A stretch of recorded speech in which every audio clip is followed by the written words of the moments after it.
during 2019, I learned how to code without any experience, and I ended up getting a job as a software engineer at IBM. Because tomorrow's going to be your first day, if you'd like to work here. Yes, sir. You could say I was pretty happy about that. It definitely overshot any expectations I had during the job search. It offered me 6 figures in compensation and an incredible work-life balance. So you would probably be confused. Just over a year later, I felt it was time to move on. Okay, here's some more backstory. I was kind of in a panic in 2019. I made the decision to become a software engineer after being pre-med for 4 years in college. It was kind of an unexpected and strange decision because I was a great pre-med student. I really liked the security in being a doctor, but I think it finally dawned on me, even after going through 4 years of college, I wouldn't be able to be a doctor anytime soon. You see, you need to go through another 4 years of med school and spend a lot more money and time working towards becoming a doctor. So just as college goes, I was trying to cram in a last-minute career. I was looking towards engineering because it seemed like stuff that I was interested in. I'm not really interested, so I play like I'm interested, but I'm not that interested, but I think she might be interested, but do I want to be interested? But now she's not interested, so now all of a sudden I'm starting to get interested. And I thought that I already had potential skills that I could apply towards it. Maybe not in the technical sense, but in the problem solving sense. So software engineering definitely caught my eye early on because I was into computers and yeah. The problem is, as you know, I didn't know how to code. But after hearing about coding bootcamps and always having an interest in tech, it just gave me the confidence that I could potentially be a software engineer as well. I didn't think I would end up at, say, like a big tech company. So you want to be a software engineer at Google? No! But I thought I could work my way up and just continue growing as time went on. And the caveat was, I felt I needed a job ASAP. But yeah, I was about to finish college, so that wasn't going to happen. You're not that guy, pal, trust me. You're not that guy. Because of this, it was less important where I worked rather than I just get a job, start my career, and start making money. For the most part, I lucked out with IBM. It was a decent place, nice pay, and it was a big tech name.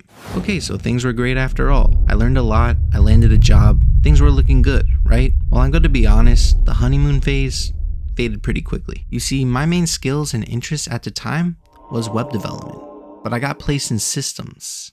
I was more interested in working on modern code bases that would help me build my skills and allow me to learn and grow a lot. But I felt some of the stuff I was working on were really specific to the needs at the department I was working at. Do I have your full attention? No. Not to mention, I was working on one of the first computer systems to ever exist. We already know that the 1970s will bring the superjet age of technology. We in the IBM company face the same challenge as you do, the development of real-time information systems on a corporate-wide basis. Yeah, not so modern.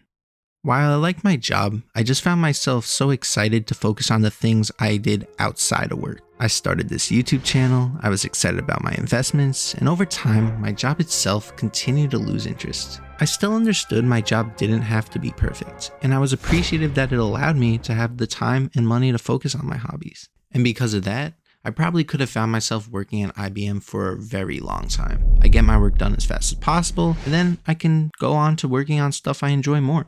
But things changed when I heard from somebody I was not accustomed to hearing from. You're a wizard, Harry. I'm a what? You see, back when it came to my first job search, especially with no experience on my resume, hearing from a recruiter was quite rare. But now, I heard from a FANG recruiter, out of the blue. The Googles, the Amazons, Facebooks, the Apples of the world. It seemed crazy. Maybe that's what some experience does for you. So just as coding bootcamps gave me the idea that I can break into tech, this recruiter gave me the idea that I don't have to stay at a job, especially if I feel there is a better fit out there.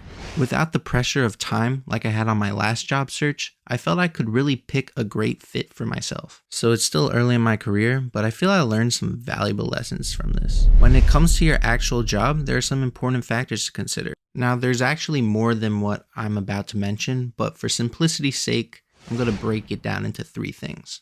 Let's not beat around the bush. Money's important. I'm talking about this. Although I was getting paid well, I found after some research this could potentially be improved. On the other hand, money's not everything, and work-life balance is important. My work-life balance at IBM was actually really good. So my pay was alright and my work-life balance was great. That means it's down to this last thing, the work itself. This was the deciding factor for me. I just had no interest in what I was working on, the product, the technology, and for me, that was it. Although the work-life balance was probably as good as it can get, I felt the money could improve along with the work itself, so I felt it was worth taking a risk at my age. It's important to keep in mind that you probably can't get all three of these factors being perfect at your job, but it's important to get as close to the ones that matter to you the most as possible. So what am I trying to get at here? I do think one of the biggest problems software engineers run into is being complacent with where they're at. Now this is completely fine, but I remember going into software engineering with so much hope and ambition, and by the time I finally got my actual first job, I felt so burnt out that I didn't really care about improving or growth. So take it from me. If your current job is checking all the boxes that I mentioned before, that's one thing. But if you feel multiple improvements can be made with a lateral move, then don't just stay complacent, because the short time I spent at my last job could have easily turned into a decade or two in the blink of an eye.